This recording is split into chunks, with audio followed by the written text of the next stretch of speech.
Hello. So we have Dance Loud on again. Oh, can you hear us okay? Let's. Yeah, you can hear me? Okay. I can't hear. I Turn can't. up the volume. It's all the way up. Let me try to find headphones. Hello? Oh, I hear you now. Okay.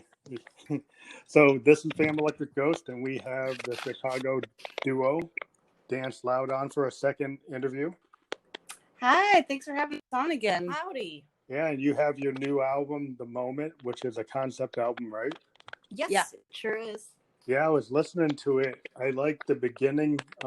Like you have like a prelude and like an end game type of thing. You have like a what I would say like an instrumental bookend to the album. Yeah, it's the end in the beginning in a way, or in Desiree kind of explains it better.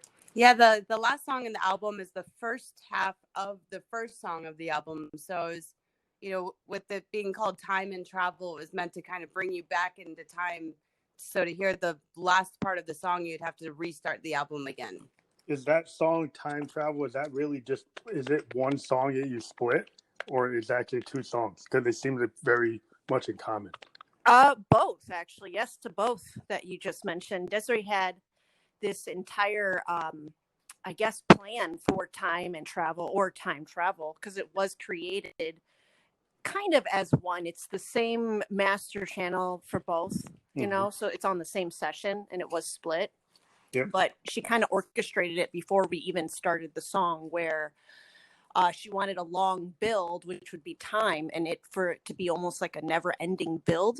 Yeah. And kind of morphs into a cinematic, dark vibe, which almost sounds like, we always go with duality and death and regeneration. Kind of gives that feeling with time and travel, and then leading up to Shady Beach, which I would consider regeneration. Mm-hmm. Yeah, I noticed too many concepts in one, I guess. What's cool about this album, it has like the time travel theme, and then you've got this kind of a progressive rock kind of concept of like found sounds or field recordings of rain or storms. Kind of reminds me of like Yes, when that Fragile. It kind of started with like a field recording in the woods. Oh, cool. Of a forest. And so it's kind of a thing in like electronic music. If you go back to the original, like, progressive rock bands like Genesis and Yes, field recordings and like cinematic kind of soundscapes are a big part of what I'm into. Yeah. And it's cool that you guys are doing that form. Like the rock opera form is kind of a like late 60s, 70s idea. Yeah. So what made you kind of go into that? I would say partially meditation can be one of the many reasons, because it takes you into, just like how you start reading a book, you have to imagine your scenery first for you to transform yourself out of kind of like an out-of-body experience, but not. Yeah. The second reason would be it really reduces costs when you have such a pull like that coming from a stereo pair. It takes up a lot of the sound spectrum. So it really makes the song sound very full, it being a really wide pair. I mean, a specific the Tascam recorder, but not just any Tascam. It's just, it has the widest angle that I've ever seen in a portable recorder. And for it to be a 24 bit recording, and then you just SD that right into your session, it just makes hi-fi quality in a portable field recording, ease. Yeah, I use a Zoom R24 that's kind of similar. Yeah. That's been my preferred go-to to capture my modes. Oh, yeah, great. I mean, most people will just always put, the ambient, the filler tracks. Either they'll grab a loop, for that filler from Splice or whatever they pay monthly, but we're just kind of anti-monthly payments. Yeah. You guys have a mode, don't you? Yeah. That's another. There would be no point for Splice. Yeah, we have a mode. Yeah. So I mean, it's the sense of last time we talked, I don't know if I got my grandmother either around at the same time that talking. And I've been like, patching it to my Mother 32 and my D fam, and I've been getting going real crazy. And like you said, you don't really need splice if you've got those kind of things. And it's our fun little date thing to do when we're not wanting to spend any money. We'll go out in a city we don't know and record things while we wander the streets. Yeah, well, field recordings, using like any of the cool devices out there that you can do to grab ambient sound. It's like, and then I like to bring them into like I have a Zoom, not a Zoom, but I have a Make Noise Morphogene Eurorack sampler. Oh, cool. Nice. And it's pretty cool for grabbing found sounds because it has this whole concept of like splices and genes and clips, and it does like this time morphing. So it can take like the beginning of the song and merge it into the middle of the song. Oh, fun. Oh, that's it's all color coded like a mode. Everything's like a dial. There's no digital readout. So everything's based on the color. And the different colors mean different things on the interface. And so being a kind of a progressive 1970s rocker, I kind of like that kind of interface because it's all kind of it's like what you hear is what you get. And so you kind of like the whole game of it is like the sound design is kind of based on feel. Yeah, once you feel it out and you find your treasure, it's literally the same feeling like of some kind of serotonin rush to the brain when you go around looking all day for a sound and then it hits you like the louder, like that's it, that's the one. Yeah, I hear that you guys on this album you have a lot of like interesting kind of down tempo, cinematic, kind of like new romantic. You kind of I get a feel like a Joy Division kind of feel, like early kind of new wave. Like it's kind of got this very kind of I don't know, sparse sound, but it's got the cinematic feel. Yeah, someone once described it as like Massive Attack on acid. But I've never taken acid before. And then I, as I went back and I started listening to Massive Attack, and I was like, there is like a trip hop kind of vibe to it.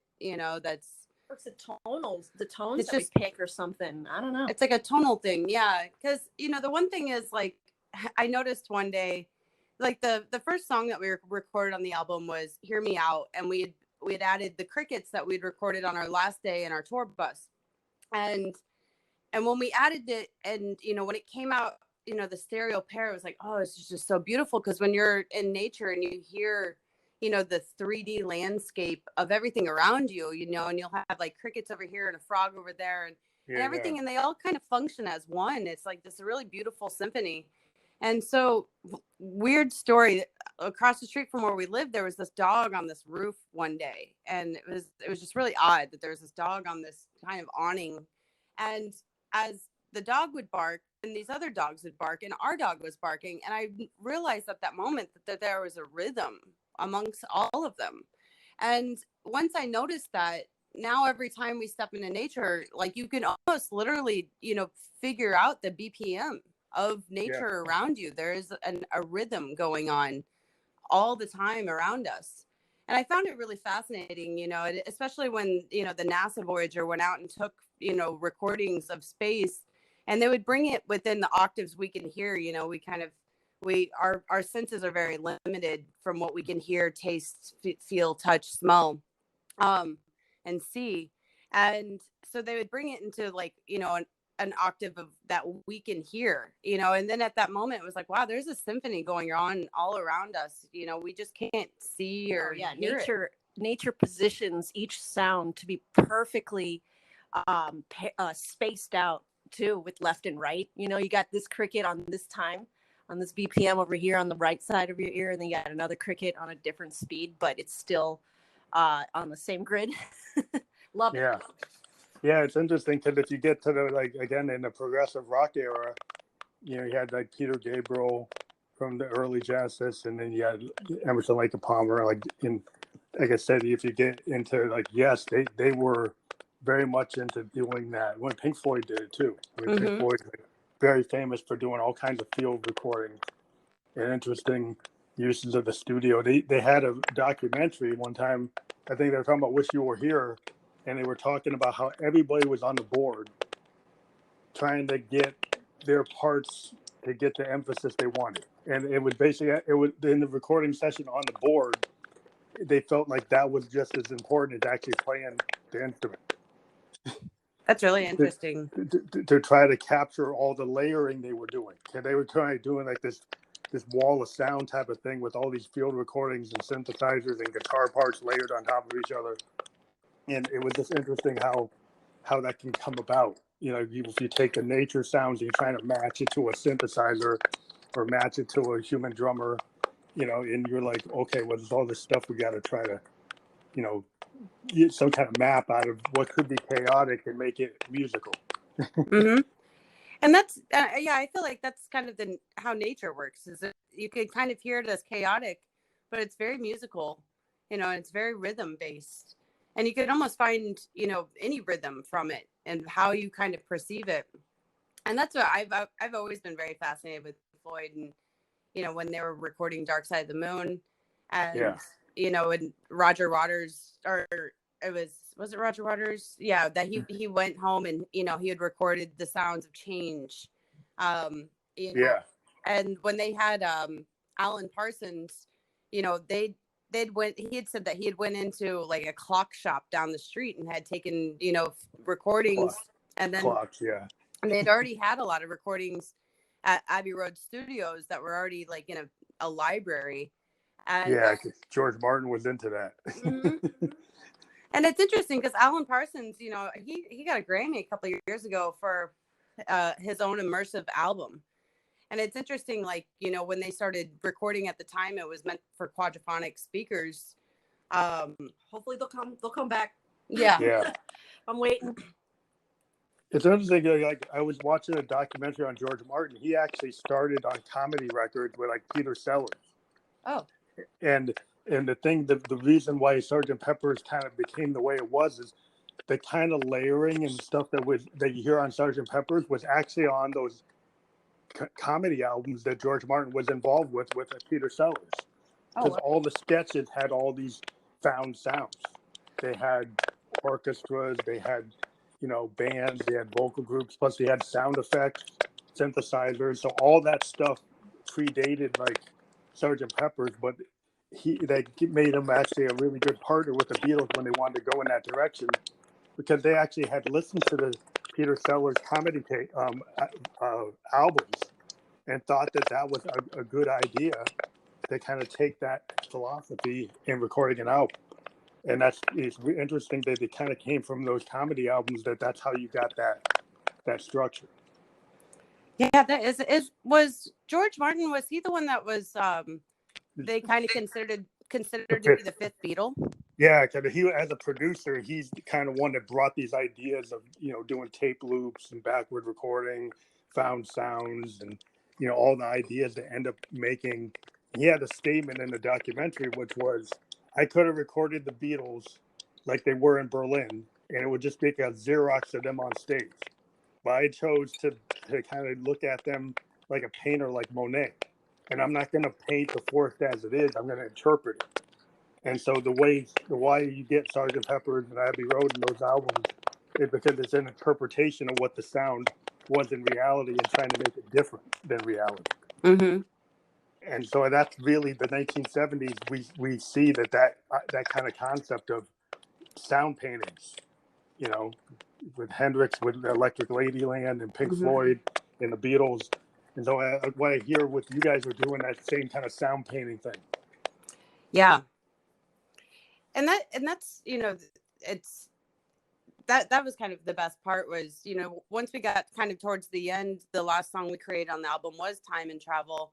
And that's where I felt like we just let ourselves get as experimental as possible. And, you know, using bow, we used it like a violin bow on a bass guitar, you know, and at that point I felt like, you know, we were completely pleased with the entire album, that there was even a point where we ended up taking out the second song we made on it because it just didn't fit the vibe of the album. Or the vinyl itself, it would have been over 40 minutes.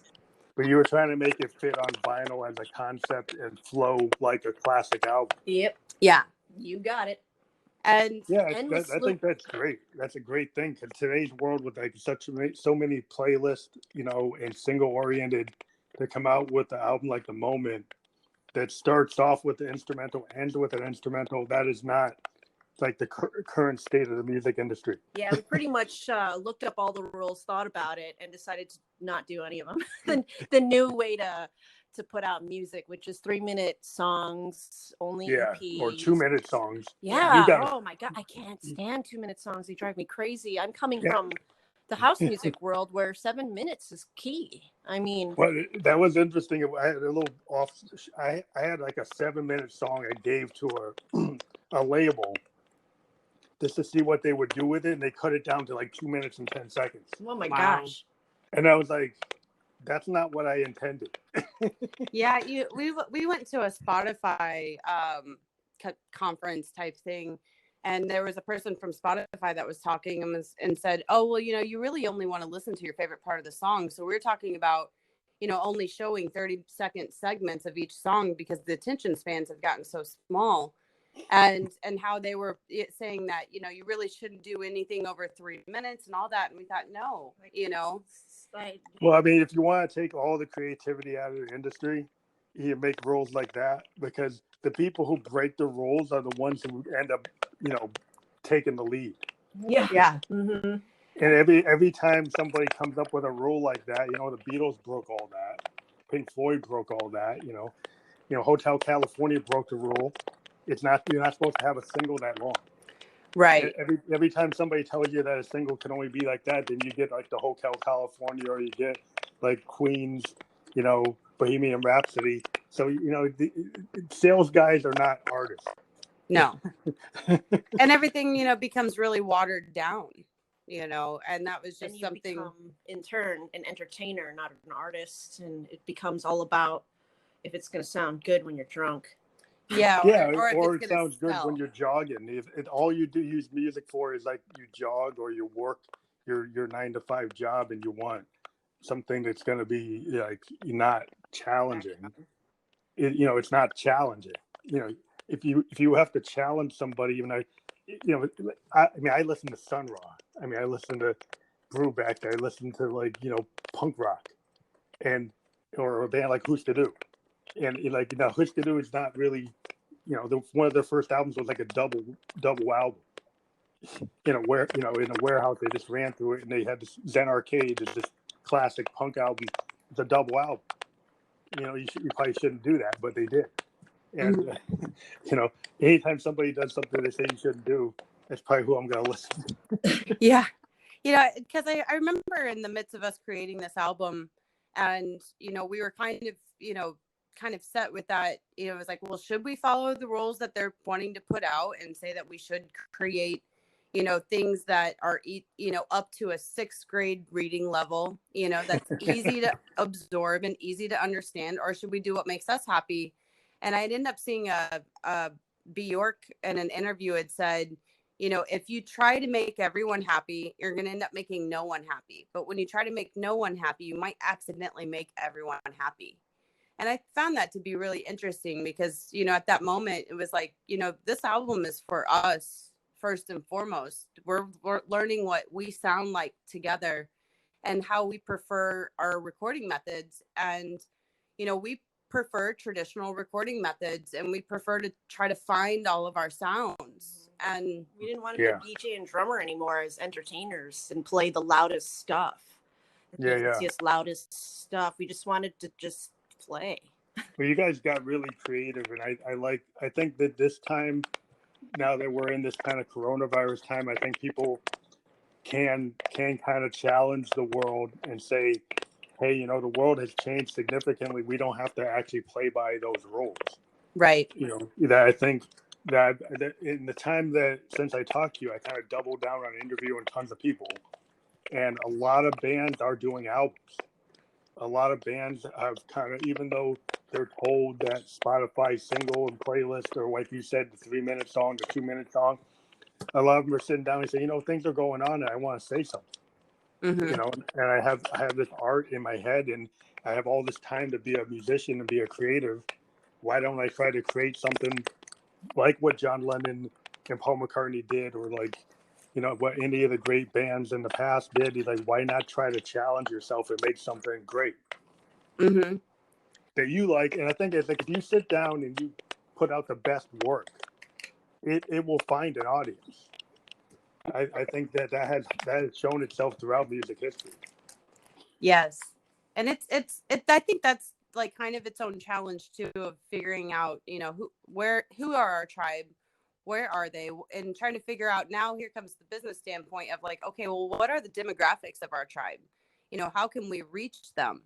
And I'd found that, you know, I think really just seeing things as they're as perfect as can be, you know, and being happy with where we're at, no matter what step you are on your own personal goal ladder. Dynamic or not. Yeah. So, yeah. That was, you know, our first single came out March 13th. And that's when Chicago really, that was, you know, almost like life in a coronavirus. You know, the shutdown. Friday the 13th. Yeah. You happen to come out right at the beginning. Mm-hmm. And it was, you know, it was like kind of the subject matter of the song that, you know, we made that song during Halloween time, and it really had this dark vibe to it. And it was saying, you know, are you hollow inside, you know, of showing of the duality of humans, you know, that we will, everyone is half good and half bad. And no matter how good of a person you are, at some point you are going to be the villain of someone's story, you know. And when that dark song came out, and then the climate of what was happening in the world, it was, oh my gosh. I mean, it couldn't have come out in perfect timing, you know, and it really kind of resonated. And then when that first single came out, you know, it was like, man, this, you know, it felt like it was meant to be, you know. And then the second single came out. What was the second single? It was, I'm forgetting already. Shady Beach. Yeah. So then Shady I like Beach that song. That's a great song. I like it. Oh, thank you. And that was, you know, it was pre-coronavirus, and we're out giving out slices of pizza. Hey, get some pizza from some strangers, everybody. Yeah. You know, and then it was like a very quick, like, remembering of like, wow, remember what our old life world was, you know. And, you know, and then the third single came out of like, Why Lie? And then the climate of everything, you know, and fake news, everything's coming out. Yeah, of the media, and, you know, and it was just really interesting that, you know, more and more people are kind of waking up to, you know, that you have, say, you know, 4 to 6 corporations that control every single thing, you know, that here you have Warner that, you know, they have bands, and those bands are being played on their movies and their TV shows, and they own, you know, media outlets and news outlets, and, you know, we're kind of all just fed certain things. And so that's where it was like, as each song was coming out, it just happened to line up with the climate of the time. You know, it was like serendipitous, you know. So like you guys were going to tour, and that because of Corona, that all got kind of pushed to the side. What has been your strategy for promoting this record since you can't do live shows? Oh, yeah. I mean, everything's really odd. I mean, media, you know, we were really fortunate to get some really good outlets, like Billboard, and especially as an independent band, it was things that we just didn't think would happen. But media took a big hit. You know, the whole world, it's kind of like the year the earth stood still in a way that, you know, we couldn't really do anything with radio plugging. All non-commercial radio stations had went to automation. You know, there was everything kind of just playing old segments. Yeah, everything just kind of got thrown out the window, and there wasn't a lot we could do. So we started to kind of just put up a lot more street art in our city. We went down to traditional instead of anything new school, because the new school wouldn't have the same effect. Yeah. I've kind of like been at a real pause with Spotify, just from the amount of research we've gotten behind it. And even YouTube is starting to kind of tickle my brain too much, to the point where I want to pause. But we are getting back into creativity, because you're kind of stuck during the coronavirus as an independent. Yeah. And with all the protesting going on, we have a song that we want to release as an EP, the Dimes, that's already with a new music video. Cool. with some street art, because street art started from politicians, and politicians, it's kind of like a wormhole that you can get into with the words and the lyrics behind dimes. Yeah, so that whole vibe of now we're in this kind of movement. Feels like big corporations are coming in, everything's small business, so it's like the dimes song is kind of like really touching the sensitive. Oh, so that's what the dime you've heard, so like the corporate dime, that they pull off every dollar, maybe. Yeah, I know this a lot of people it could also, some people may interpret it as with the feminist movement, but we kind of got more affected in a way where we've always had pretty strenuous labor type day jobs working alongside being a musician. Yeah. Just because, high labor can be high pay, which is needed when you have low pay or none being a musician. No pay. Right. So we've always been hired as the help, whether it be the bartender. Desiree she's pretty much like, we've financed everything through bartending and real estate. Mm-hmm. So we've had, that's just the two main, there's like a million day jobs we've had through the years. But it definitely comes from being, blue collar, working class, of feeling underpaid, underappreciated, and overworked. The things were intended to be part-time. Before you know it, you're in overtime. You're not getting paid overtime. There's, no benefits, that you're just giving up your youth. And that's just becoming even more transparent now with service industry workers pretty much risking their lives. And I was a ride share. I was an Uber Lyft driver, and when this thing hit, if I'm Boston, I had to stop because it was just too dangerous to bring home to my family. Yep. So now it's really transparent now. Yeah. And big corporations are only getting richer, supposedly, is what we're hearing. I don't know what's really true. I don't know what anything true anymore. Yeah, I started to kind of look at the budget, and I kind of went with dimes of, I'd seen that, like what, 115 trillion went to bail out corporations, 7 trillion went into the stock market, 2 trillion went into the Catholic Church, and then there was 500 billion that was set aside for small business and unemployment. And it was like, we're all being nickel and dimed. Oh yeah, it's terrible. I was like in a bad crisis for a while. I finally got back in I'm an IT guy, so I just went independent consulting, and now I can work from home doing that. But I'm kind of a tech nerd. That's great. But I was able, but for a long time, I was like an Uber. Because I was doing my music and I didn't want to have to think to do my tech job, but then Uber became like a no-go. Right. for me, because it was just as dangerous as anything else. And then we had people that didn't want to wear masks, and people want to be nasty to Ubers and like spit on us and stuff. And I'm like, no, I'm not doing that.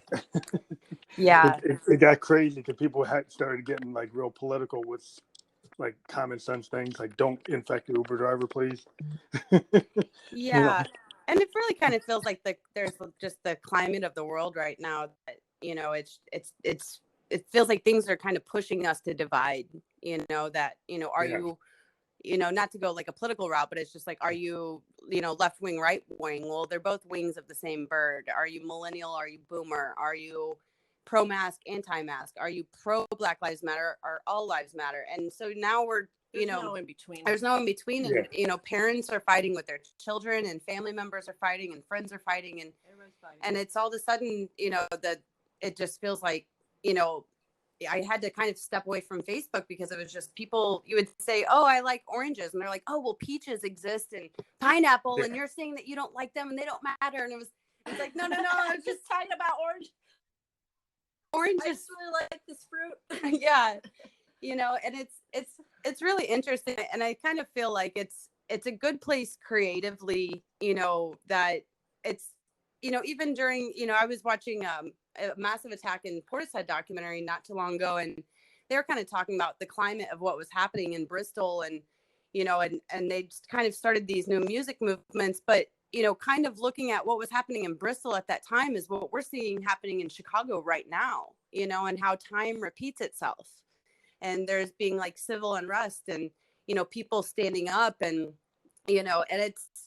and it's I believe that everyone feels they're doing the right thing no matter what in the end, but at this time, as we're kind of on a pause of, we're not, sure how to market, right, what's effective, Mm-hmm. what we had kind of originally planned is still kind of going. We're happy to get our album in record stores, and tomorrow is going to be the first of 3 record store days this year.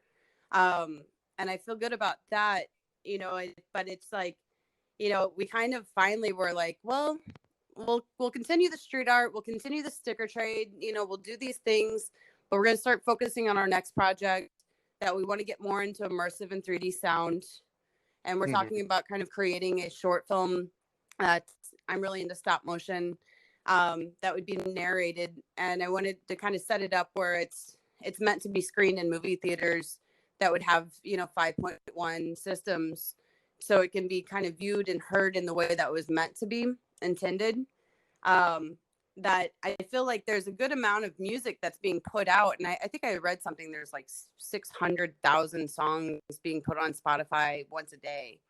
That, the market's being really saturated. Music's that much easier to make these days, with you get a Mac computer, it comes with GarageBand, people Yeah. put together loops and here's a song and I'm going to upload it. Yeah. And, Yeah, that's one of the things that's kind of like kind of one of the points that kind of gets me, gets my goat a little bit, is like there's so many. Not that it's the whole idea of hip hop was you kind of emancipated people from having to have gear and being musicians, so you could get guys with TB 303s and 808s, and and they can scratch in old records and they could create something.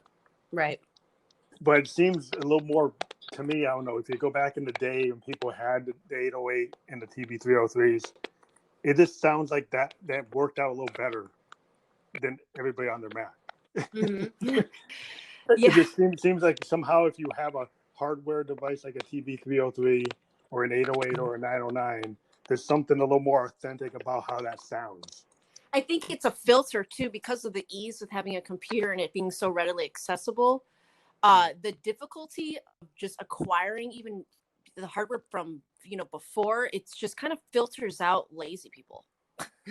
Yeah.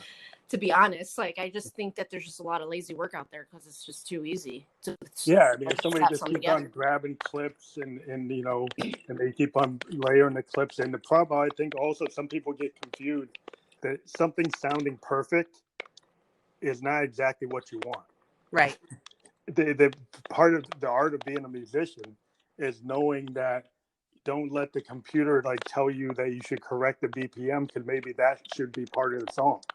Right. Because the part of the great songs that were created are the happy accidents.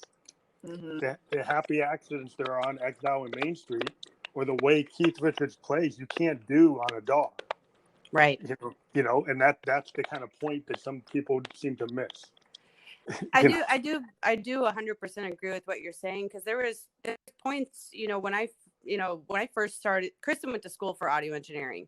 So I was learning kind of through her and through, online forums and YouTube and different things. And, you quickly want to throw everything on the grid and make everything perfect. Well, then I started to realize that it was taking away, and then in time, there were certain things I wanted to be on the grid, say when it comes to like a kick drum, or a bass line, like, all right, well, this is the foundation. Well, when we were recording, a lot of it was, especially through the Moog and everything, this was a one take, and there were points where it wasn't perfect, but it added more than it took away. I mean, time travel, I accidentally got bit buzzed and I blacked out, and I have no idea what I did with the Moog, and I have no idea how to even play. I've not a clue, but that's one of the things about a Moog is like when you have Moogs or analog synths, they're kind of point in time, like a canvas. Mm-hmm. I wasn't even on a grid. There was no metronome, nothing. Yeah, just going. That's the thing. That's the kind of beauty of them. If you ever watch like Stevie Wonder during Songs of the Key of Life or Intervisions, or you watch any of the great, like Edgar Winter Group on his ARP 2600. There's some things about playing analog stuff live is kind of like capturing a Hendrixian solo. How many different versions of like different Hendrix songs did Hendrix do? And every time it was just kind of based on the feel. And it's the structure. A Purple Haze got a structure, but the solo is different. Every time. Yeah. And interpretation of how you play these analog synths, they kind of lend themselves to like jazz improvisational or jam band style playing, and that is doesn't fit in this kind of grid based world. Yeah, it's the only way to get into the zone, and once you're in the zone, it just takes you. Yeah, it really kind of goes toward being like a pure kind of instrumental musician rather than a producer. Not that producers are not musicians, but to me, there's a difference between a producer that maybe is not a musician per se, but more is very good on the grid. And then somebody who's a natural like Hammond B3, a piano player, a bass player, a drummer. There's something different about that. So and what's the music, yeah. I mean, it's a different type of art.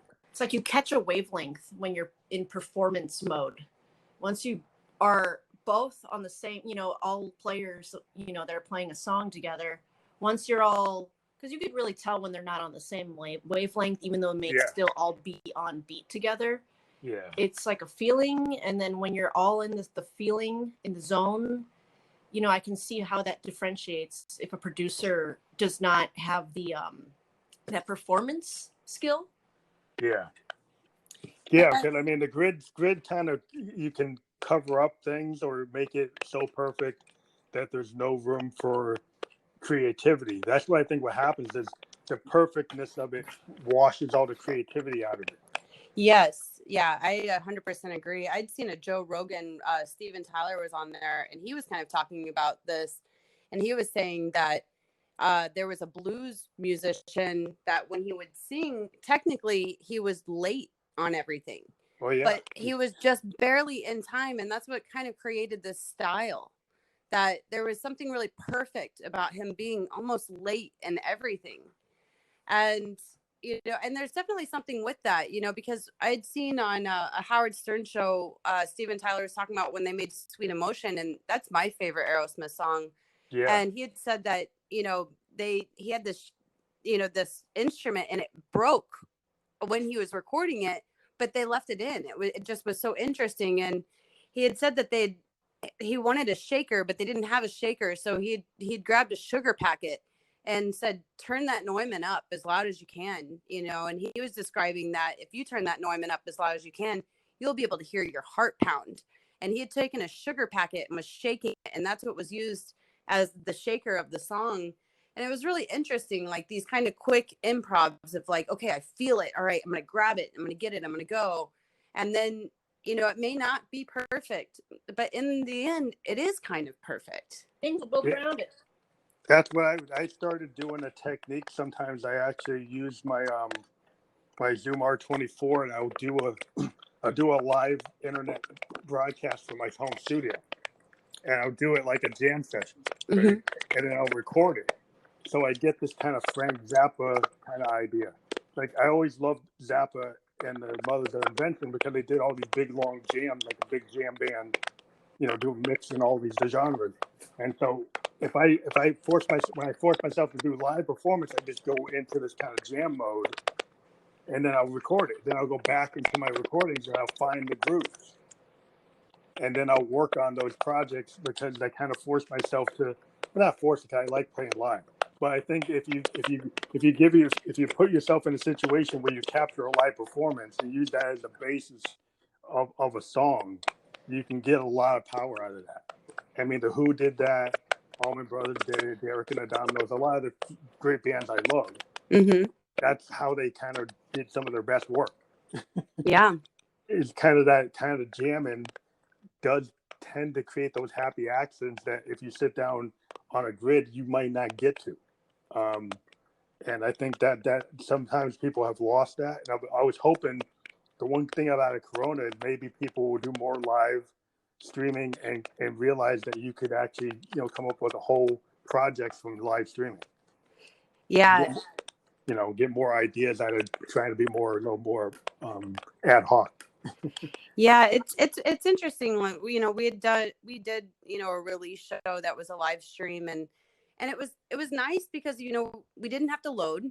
When a lot of times people forget about you'll see a band for an hour, but the time that it took them to load out of their house, load Or in, set up, set up load sound into a check. place, do sound check, then perform, then to load out, and then to load back into your house. Install it was hours. It's hours worth back of in work your to play house. 30 minutes. You put 4 hours worth of work to play 30 minutes. Yep. I have to rewire. I have to put all the wires back together.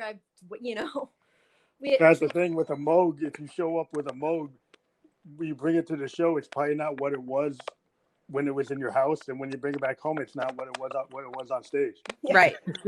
Yeah. And you might break something all within that. Yeah, you might break something. Or forget something, right? There's always that cord you forgot.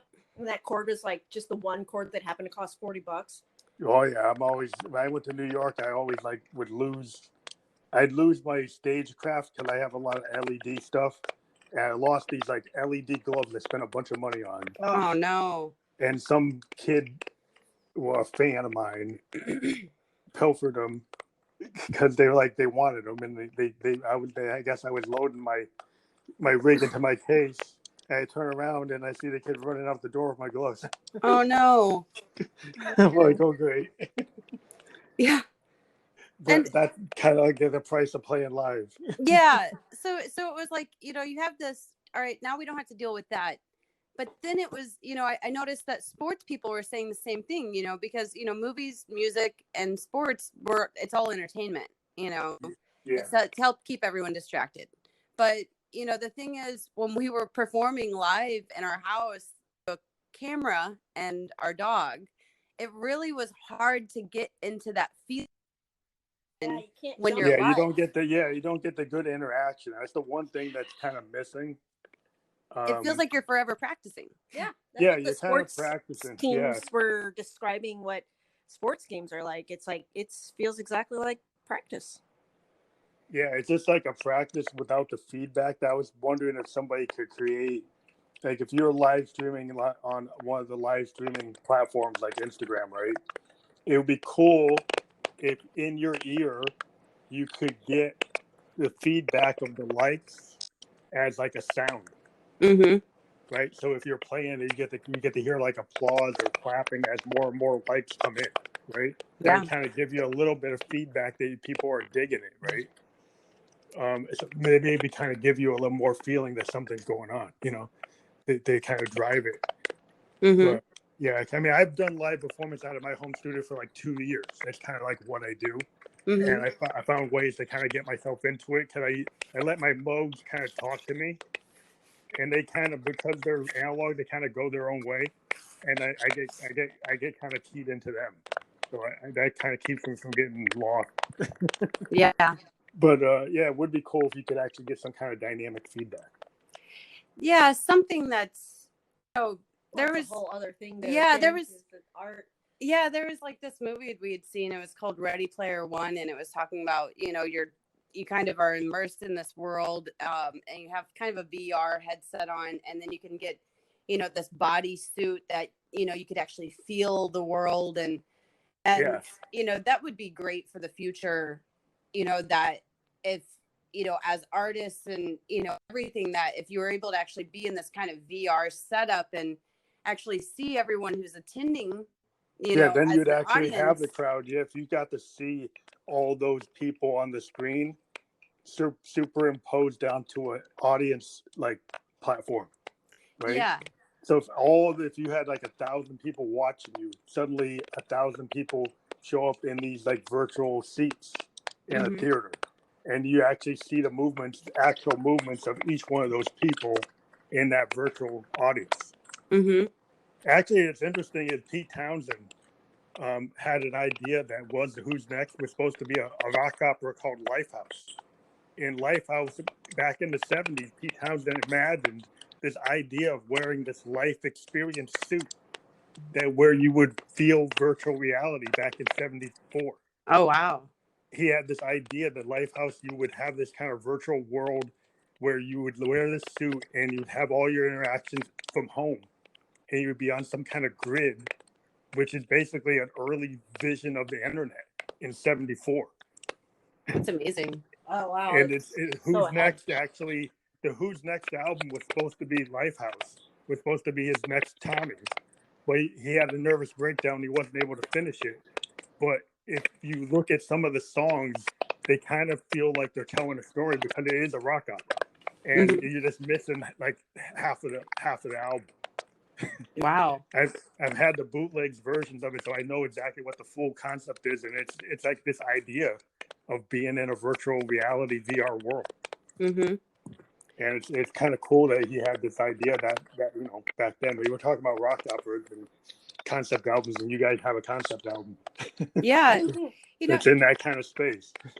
That'd be great. Yeah, because I feel like in time, especially I think that they're now putting fiber optics cable, under the ocean, and the thing is, like, what we were running into with live streaming was we were using OBS, so we can actually use a Canon camera and a Yamaha mixer, and we could try to get as best audio visual plugged in as we could. So we're going through to go to you say we wanted to do Instagram. Well, then we had to use this Yellow Duck app. Well, now we have a lot of things running, and now everyone has to become like experienced broadcasters. Well, we live in an area of the city that was kind of redlined. That isn't a really wealthy area of Chicago. And so we have the maxed out internet we can get. And you don't have a big enough, we offer fiber, but only in the really wealthy neighborhoods. So we had an upload speed of 25 megabytes.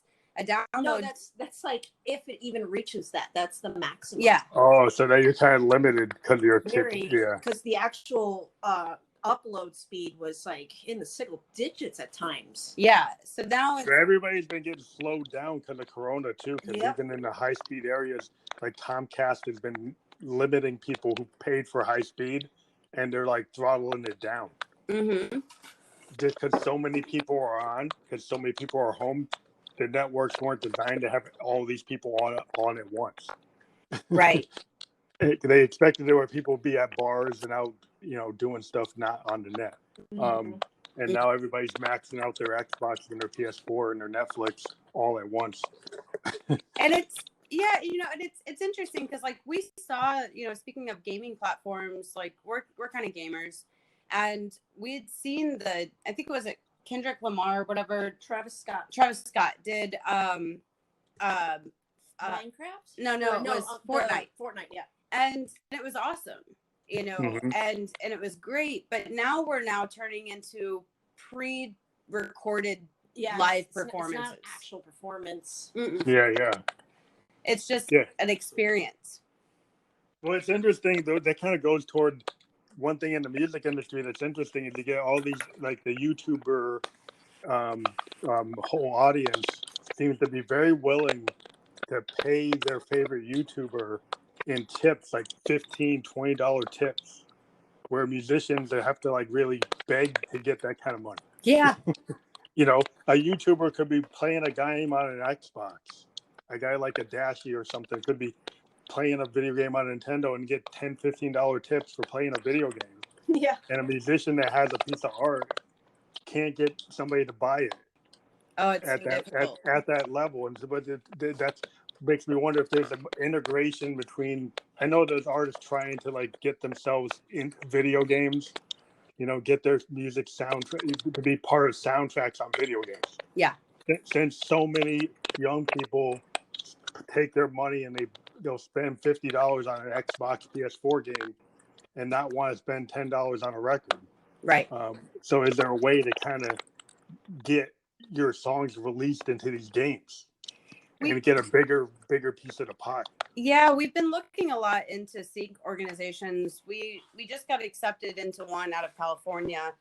And it's kind of it's a weird thing that they offer like errors and omission insurance, saying that if HBO, picks up your song, now there's a third party that they're now liable if, say, that you sampled something and it's not yours, that HBO won't be held liable.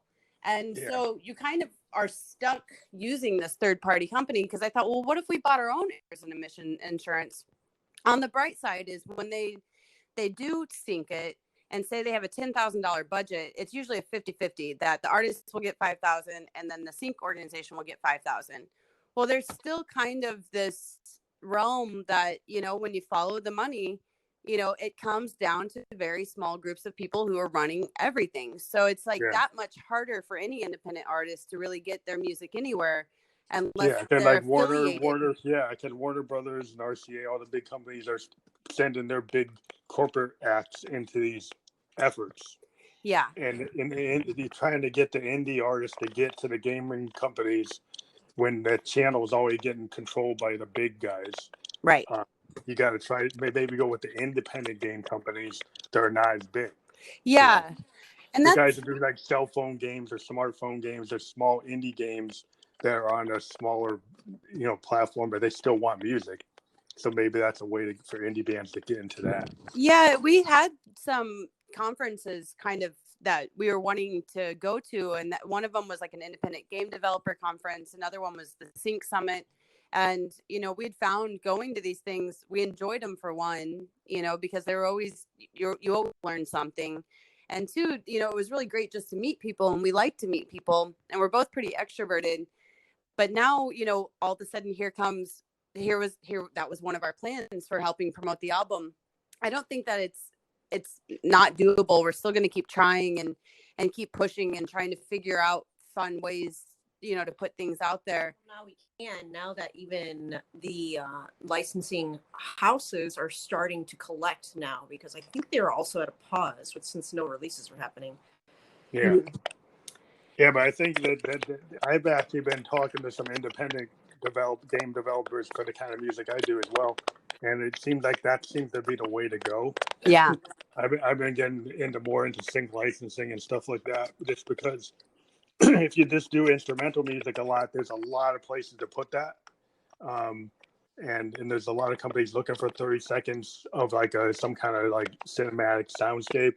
Mm-hmm. So I'm part of like different like organizations that look for that, and they have pitches for like, oh, we want a minute into this film, or we got this short film that needs this background, and they want Moog sounds, or they want this sound. They'll have a pitch. Mm-hmm. They'll say what they want, and then you pitch it, and then you see if you get it, and the pay is way higher than Spotify. Yeah, It's kind of like work for hire, a couple grand at a time. Oh, that's great. And it's, you know, it's just the way, you know, I would rather have a Phantom Electric Ghost song, one of my full songs, do it. But if I do these 30-second, 1 minute little things, and I make more money from that than I do from all my Spotify stuff. It's like, okay, fine. Yeah, I'm curious the route you're going with it, because we have a friend who is a YouTuber. She's an astrology YouTuber, and she had picked up one of our songs as her intro, but it was someone we already had a relationship with. So like, you know, how are you kind of finding these things, you know, Well, I'm part of this organization called musicgateway.com. It's out of London. And I've gotten you join the organization and you get all these pitches. And the latest pitch I got is I have a brand new album coming out on a label out of Sweden that they were looking for like an electronic band to put out an EP, and I had an EP, and they liked my EP, and they're putting it out. Oh, great. And so they're doing a music video for it. They're going to do vinyl. They're going to do, and I didn't have, they picked me up. I didn't have to pay anything. And then this other pitch was the one to just work on like a soundtrack work. But they have me working on different things, and this pitches I pick up, kind of like an independent, you know, like artist, you know, just going and picking these pitches up. There's just different organizations that have capabilities to do that, and I just was looking for it, and I've been doing okay. And the podcast kind of helps because I do influence marketing from the podcast, so I get like an income stream from that. And then I get known for certain things because I pitch products like CBD products and, you know, all kinds of products. You see probably on my Instagram from time to time, you see I'm pitching a product. That's great.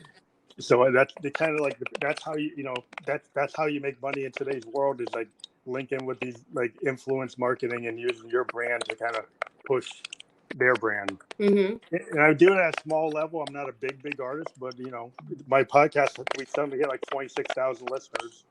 So I'm able to kind of use that as my reach. Mm-hmm. You know, and Anchor FM reaches like 200,000 overall. So our score for influence marketing, we hit like 200,000 people worldwide on any particular day. So that a lot of influence marketing people will come in and say, "Oh, you got a good reach, so you can do it." You know, you'll get a pitch, and that's kind of like artists. You gotta be willing to like commercialize yourself to a certain degree. And I'm not the biggest person in the world, so I'm not like oversold. Right. But you can find this kind of micro marketing at this niche level with all these indie companies, and you can do pretty good without feeling like you're sold out to Coca-Cola or something. Yeah. Yeah. That's where the things that we've ran into were, you know, we had a CBD company out of California that had sent us, and it was mostly like, well, here's some free stuff posted on your social media, you know, and it was nice because they were small companies and especially things that we stand behind, you know. Yeah. And that's where, you know, we thought about with our next project is like, I want to show that, you know, that we are able to score, you know, because I do feel like, you know, especially working with, you know, a smaller director on a short film, you know, an indie film, especially something that the storyline we stand behind, I think that would be a lot of fun to kind of flex that muscle as a composer, and to help, you know, music is emotion, you know, every form of art is emotion. And I think that would be a lot of fun. And I thought like kind of with our next project, you know, I'd like to show kind of the scoring, you know, just to kind of open up more doors of, you know, we can be hired out for customers. If you do one indie film, then all the directors start finding out about you. You know, the whole independent film world, once you do one film, then you get on the list, and then you'll suddenly get more and more work. It's kind of cool. Like you got to get in that first film, but there are people doing student films. And I was talking to some filmmakers in London, and there's, you know, the kids coming right out of the film schools, and sometimes that's a cool way to get into it because some of those kids, they first come out, you know, they've got their degree, they're doing their first stuff. You get in with those kids, they actually end up getting jobs. If you worked on one of their films, you know, when they first got out, then they may come back to you. Mm-hmm. You know, so that's a good way of getting in. You get them right as they're coming out the door. And you get on some of their indie film projects before they get big, and then they might come back and have you work on stuff. Yeah, because I think across the board in any industry, you know, good hard work is hard to come by, you know. So that's where we've been kind of trying to manifest that, you know, we're able to work with some people to show that we do have a good, strong work ethic. We can work with deadlines really well. We'll put our heart and soul into everything we do. We're going to put our name on it. So it means that much more to us to make sure that everything comes out as quality. That's what makes it enjoying. And that's kind of the route that we've been looking into more and more, because this album was, you know, with time and travel, it was meant to be cinematic. And it was meant to purposely line up, you know, and that's what we kind of creating this album in a way of, you know, Dark Side of the Moon, and how they, you know, over and over say it was an accident that it happened to go with Wizard of Oz, but anybody can make a score.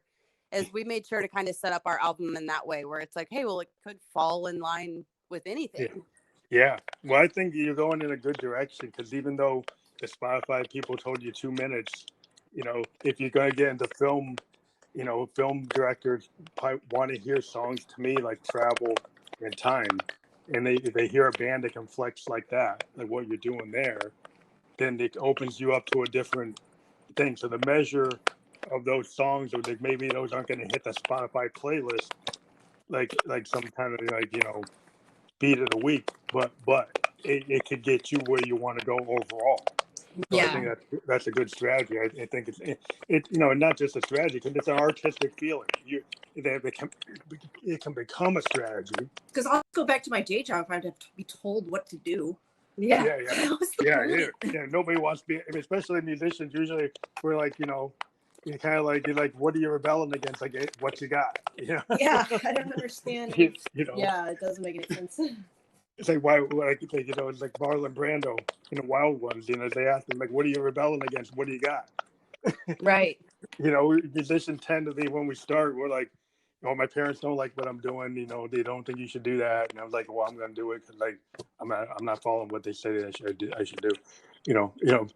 Just go play, the organ for the church. Like, no, I want a punk band. Yeah.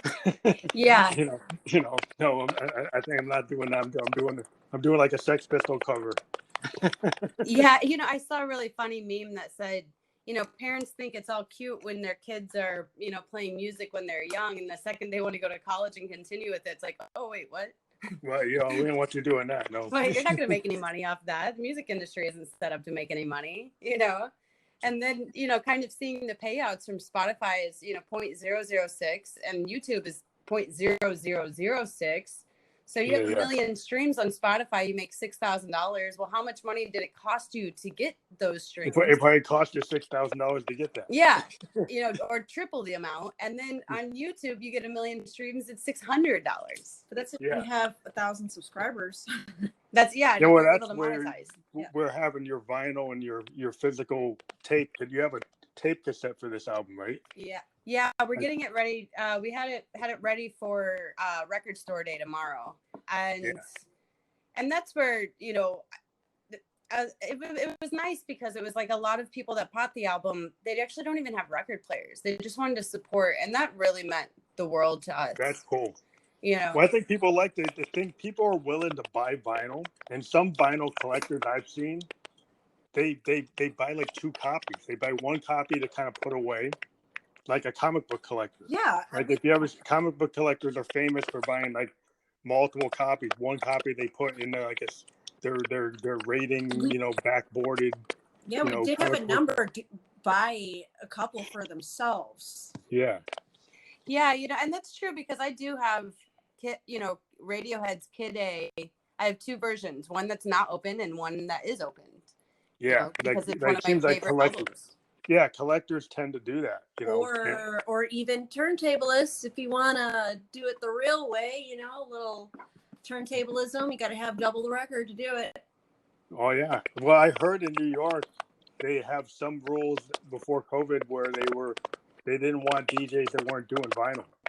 Oh, wow, that's a great filter. They started imposing rules because they felt like the guys on the CDJs weren't really doing what people on the vinyl can do. Mm-hmm. Right. Yep. They can't, because when you're on a CDJ, it's harder to catch and join the wave. It's when you're on vinyl, you're like forced to. Mm-hmm. So yeah, I mean, like you got to take advantage of the CDJ for what it was built for. Well, what it can do, yeah, it's good for what it's doing. Yeah. But I think if in terms of the musicianship of using vinyl, is kind of like the musicianship of using like an analog synth versus like a Novation pad. It's the cue points I really like with the CDJs. I mean, because back then vinyl we had to we used tape to create cue points. It's really I've seen that. Yeah, so I'm really happy for the technology. Well, CDJs, everything has its place. I've got my digital gear, I've got my sampling gear, and I've got my analog gear. Yeah. I've got like a Hammond B3, but there's a reason why you want it, and there's a reason why I would use like my sampler. Geez, you have a Leslie amp over there too? Yeah, I got an old one. It's kind of falling apart. Oh wow! Cool. I think we live right by the a Leslie repair. So I saw it. So I don't know. Wow, that's. Well, I'm in my 50s. I used to collect things as I could find them. Oh yeah, that's a treasure right there. Well, you could back in the day. You could find. There was a point where you actually could pick up a Model D for hardly anything. Wow. Because everybody had thought progressive bands were trash. So you could go to it. You could find a Model D for like less than $500. Oh wow. But nowadays you can't. That's not the way it is. Oh, you can't find one for less than 5,000. 5,000, yeah. I mean, you could even find an 808 for like $100 sitting in pawn shops, and now they're like $1,000. But I was lucky. I loved the new wave era when I was I was growing up as MTV started and saw Joy Division. Right before the lead singer died. I was watching those videos. I'm like, wow. and I just like I said, what would I use it? And every band, new wave band that came on, I was like, what kind of synth are they using? And I go running to try to find it. You know what's really interesting was I recently learned this, that the very first video that was played on MTV was, Radio Killed Music, or what is it? Yeah, video killed the radio star. Yeah, Hans Zimmer is the synth player in that video. And that's Hans Zimmer? Yeah. I didn't realize and that. He's so young. And what's funny is, of the time frame, the song came out years prior, and they played it, I think, on like BBC, and they felt that music video was actually harmful to civilization because it was violent of them smashing a TV in the video. That was violent. and it was a big deal, that when they finally aired it. And to see Hans Zimmer as this he's so young in the video. I mean, I gotta go look at that again. It's a trip, and he's just in a couple scenes.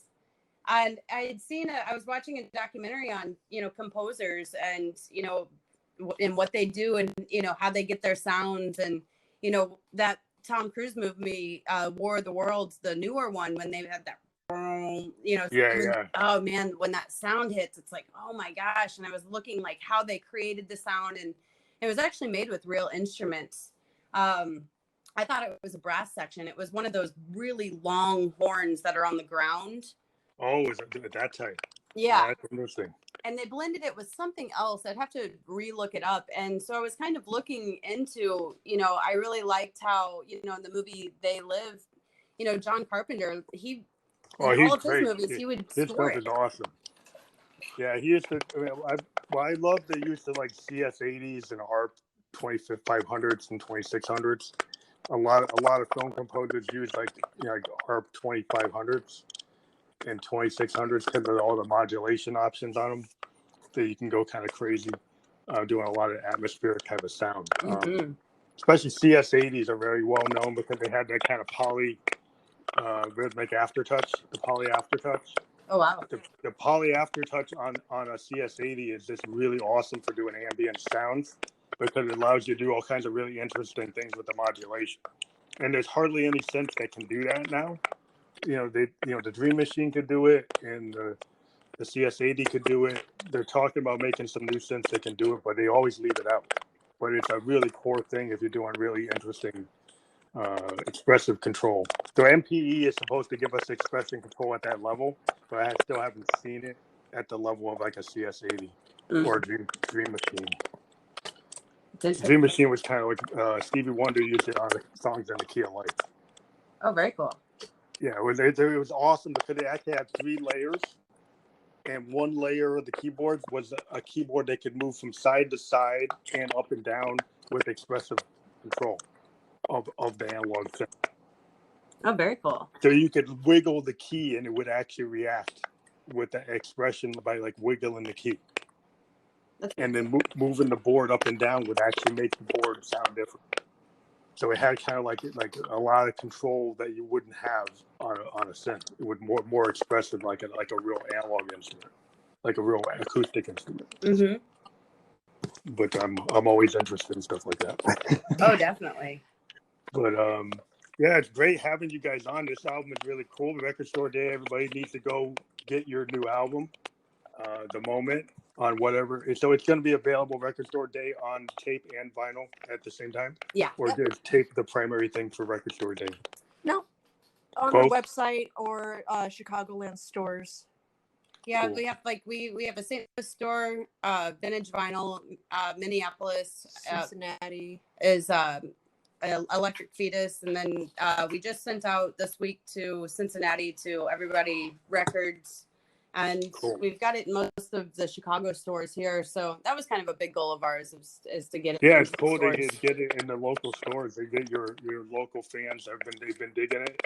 Yeah, the sales have been good. We actually stopped into a lot of stores about a month ago, and all of them have been selling. So we've been really excited about that. So yeah, thank you so much for listening to our album and having us on here. it's so great to talk to you. You talk to us when we're in the midst of creating it. Now we're able to dive in a little bit more of how it was created, and we can use some more technical terminology on your podcast, and it's always much more of a different experience and enjoyable. Well, thank you. I love talking to musicians, and I talk to producers, I talk to DJs, but I love talking to musicians. So I love you guys coming on the show. And Dance Loud, if you guys, when you have their next project, feel free to let me know, and we'll do another show.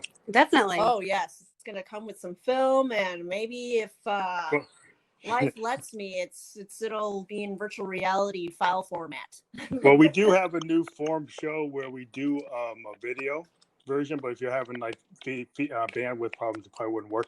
But we do have an optional show where we go on StreamYard, and we actually are able to be on live on YouTube or Facebook live as we talk. Yeah, StreamYard. Yeah, I've heard of that. Yeah. Yeah, so we've started doing that. We've only done 5 video podcasts so far, because a lot of people have problems in this time with their bandwidth. Mm-hmm. Yep. So we were like, oh, well, this doesn't work everywhere. Yeah. So we kind of defaulted back to the audio, but we were hoping that that everybody's access gets better, and then we'll start doing more of the video ones. We're at the point we're gonna drag our little mixer, laptop, and a microphone to the wealthier neighborhood. Well, let us know if you ever want to do the video one, if you're ready to do it. Hotspot on our phone, we'll be fine. Yeah, definitely. Okay. Well, thank you again for having us. It's always a pleasure talking to you. Okay, thank you. Have a good night. You too. Goodbye.